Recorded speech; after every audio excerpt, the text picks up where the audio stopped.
What's good, everybody? This is Dre at Just Dre 365. In this video, I'm going to talk to you about how my shoe fell apart at Complex Con and also give you my perspective on this year's event.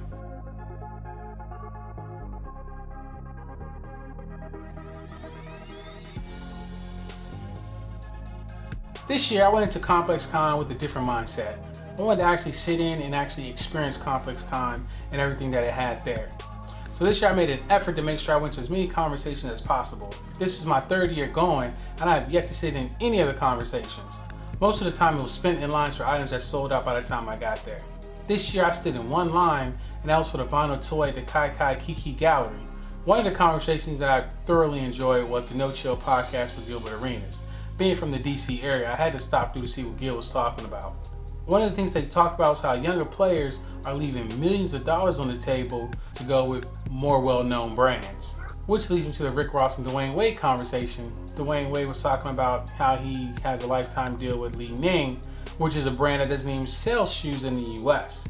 So it kind of gives you two different perspectives, how the younger players want to go with the name brand and the older players are looking to secure longevity. Another conversation I thoroughly enjoyed was a conversation on securing the philanthropy bag moderated by Nicole Russell. Nicole Russell is responsible for all the community engagement events that happen at Complex Con. As a freelancer, I do a lot of work for nonprofits and small businesses.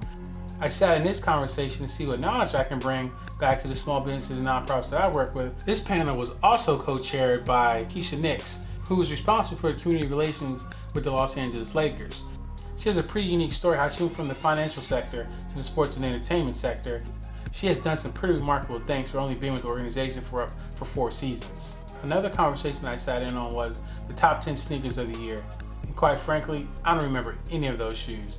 Maybe this was a lackluster year, or maybe I'm just growing too old for this game. Now that I think about it, there was hardly any good shoes released this year. And that's probably why I decided to wear my Dornbirch 2s to Complex Con, which fell apart on me during the trip. Shortly after taking a photo with Murakami, we had to get out of there quickly because I could tell my shoe was starting to fall apart.